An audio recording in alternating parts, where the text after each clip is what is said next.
దాన్ని ప్రజా సమస్యలను వెలుగులోకి తెచ్చి అన్యాయాలను ఎదురిచ్చే సమాజ హితం కోరే ధర్మ యుద్ధానికి ఆయన పత్రికను ఉపయోగించారు.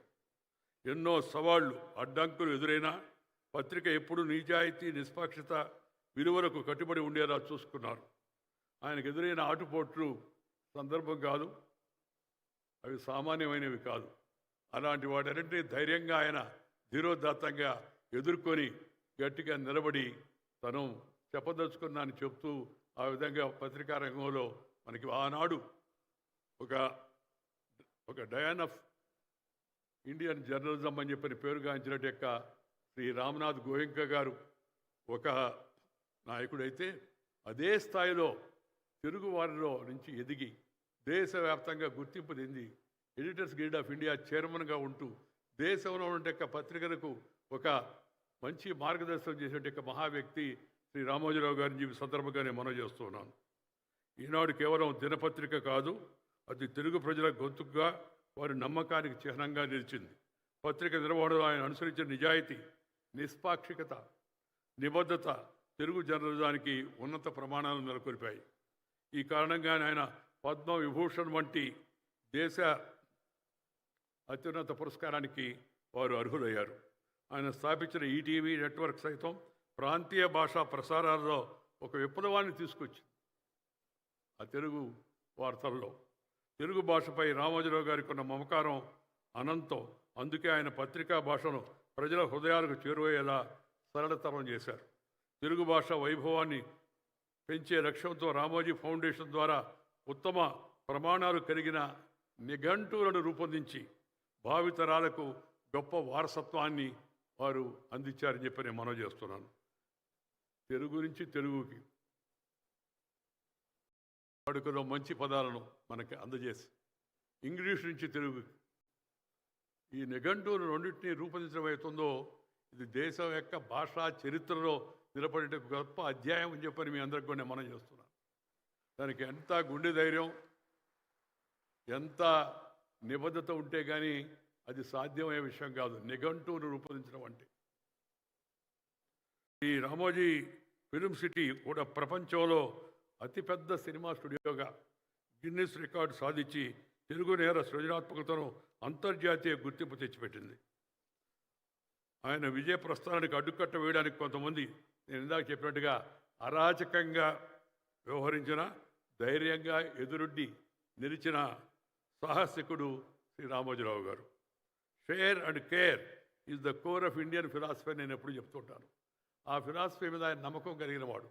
మనకున్న దానిలో కొంత ఇతరులతో కూడా పంచుకుందాం, సర్వే జన సుఖినో భవంతు అని చెప్పినట్టు భావాన్ని కలిగి ఆయన ప్రకృతి వైపరీత్యాల్లో నిలువనేడు కోల్పోయినట్టు వారికి ఎందరో నిరుపేదలకు ఈనాడు సహాయనిధి పేరుతో వారు ఇళ్లు కట్టించారు.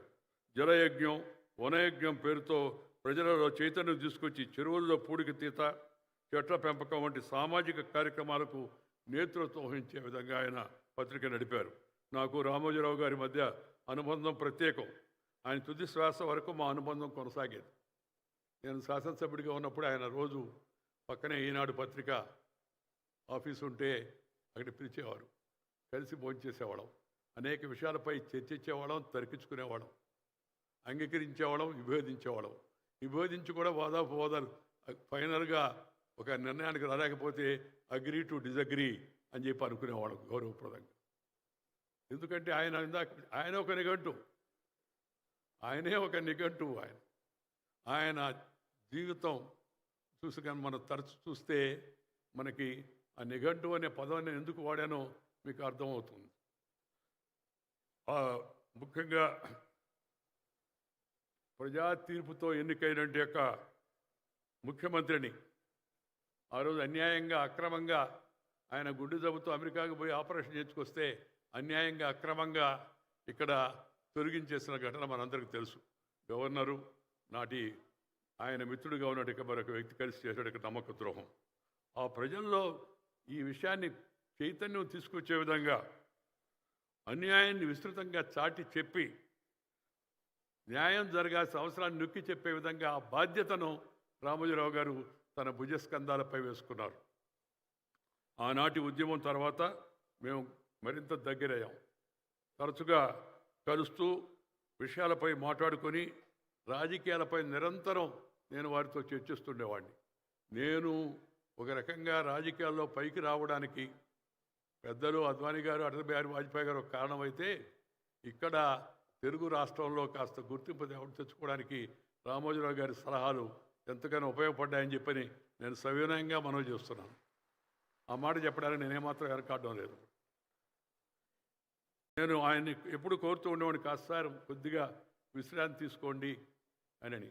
ఆయన పనిలోనే నాకు విశ్రాంతి.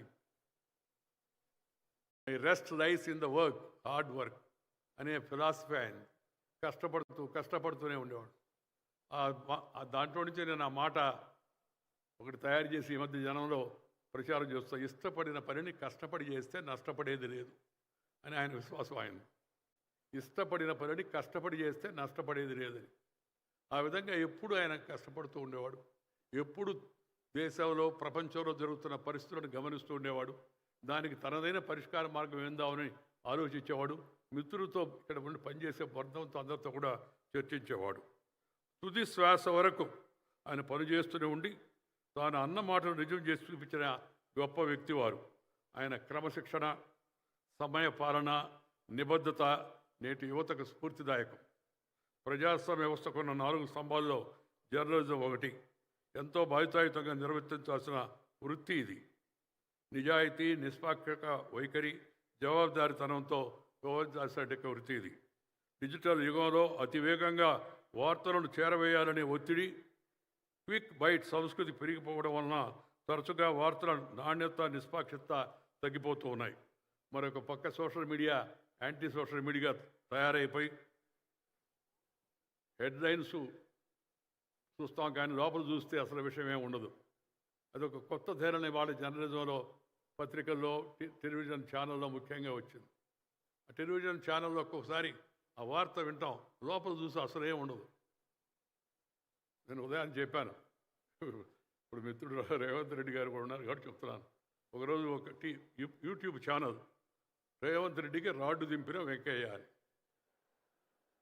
నాకు యువకుడు, నేను ఎంతో నచ్చేవాడు, మెచ్చేవాడు, కష్టపడి పనిచేస్తున్నాడు. పార్టీలు వేరే కావచ్చు, ఎవరి ఆలోచనలు వాళ్ళే అనుకోండి. ఏందా వార్త లోపల చూస్తే అదేమి లేదు. తెలుగులో మాట ఉంది, పైన పటారం లోన లొటారం అని చెప్పాను. This is the trend. అలాగే చంద్రబాబు నాయుడు గారి గురించి కూడా అదే. నేను మాట్లాడదలుచుకుంటే చంద్రబాబు నాయుడు గారు కాదు, ఎవరి గురించి నేను చెప్పదలుచుకొని చెప్తాను, దాంట్లో మొహమాటం లేదు. కానీ కార్యదక్షత, మంచిగా పనిచేస్తూ రాష్ట్ర అభివృద్ధి కోసం తపన పడుతున్న వ్యక్తికి ఏదైనా సూచనలు అందిస్తే దానికి వేరే హెడ్లైన్ పెట్టి, ఈ ట్రెండ్స్ కొత్తగా ఇవాళ పత్రికా రంగంలో మనం చూస్తూ ఉన్నాం. నేను కోరుకునేది ఏంటంటే, వారి కుటుంబ సభ్యులు కిరణ్ కానీ, లేకపోతే శైలజ కానీ, విజయేశ్వరి కానీ, మనవాళ్ళు కానీ, మనవరాళ్ళు అందరూ కూడా ఆయన చూపించిన నిబద్ధత, కర్తవ్య దీక్ష, ఆ క్రమశిక్షణ, ఆ జనానికి జవాబుదారీతనం, దాన్ని అలాగే కొనసాగిస్తూ ముందుకు తీసుకెళ్లడమే ఆయనకు కుటుంబం అర్పించేటికి నివాళి. మనం కూడా ఆయన చూపిన మార్గంలో మనం కూడా ఎంతవరకు వీలైతే అంతవరకు నడవడానికి ప్రయత్నం చేస్తే అదే వారికి నిజమైన నివాళి అవుతుందని చెప్పిన సందర్భంగా మనం చేస్తున్నాను. నేను వారసత్వం జనరల్గా నేను మామూలుగా చెబుతూ ఉంటాను, dynasty is nasty but unfortunately tasty to some people in politics అని. అది రాజకీయం గురించి చెప్పిన మాట. కానీ మంచి పని చేసేదానికి వారసత్వం అడ్డు కాకూడదు. నిజమైన రామోజీరావు గారి వారసత్వాన్ని అనుసరించి వాళ్ళ కుటుంబ సభ్యులు మంచిగా ముందుకు వెళ్ళాలని, తద్వారా ఆయన పేరును అలాగే నిలబెడుతూ ముందుకు వెళ్ళాలని చెప్పని నేను కోరుకుంటున్నాను. ఈ మహానిఘంటు ఒక మాట చెప్పి ముగిస్తాను. రామోజీరావు గారి దశాబ్దాల కళ అది. ఎప్పుడు రాత్రి వచ్చిన ఆలోచన కాదు, ఏదో తాత్కాలికంగా అనుకున్నది కాదు. ఆ నిఘంటువుని, ఈ భాషని, మన భాషను సుసంపన్నం చేసి సమాజ సంస్కృతిని, పురోగతిని ఆ భాష సూచిస్తుంది. అలాంటి సమస్త రంగాల్లోనూ అమ్మ భాష వాడుకతో తెలుగు జాతి పరిపుష్టం కావాలని, దానికి తెలుగు ఆధునిక విశ్వసనీయ నిఘంటువులను అందించాలని ఒక మహానిఘంటువును నిర్మించి మన భాష యొక్క విశ్వరూపాన్ని చూపాలనేది ఆ రామోజీరావు గారి కళ. దశాబ్దాలుగా వారు దాని గురించి ఆలోచించారు. అది వాళ్ళు నెరవేరుతుంది. నేను ఎప్పుడు చెబుతూ ఉంటాను, ఆ మాట చెప్పి ముగిస్తాను. అమ్మను, అమ్మ భాషను,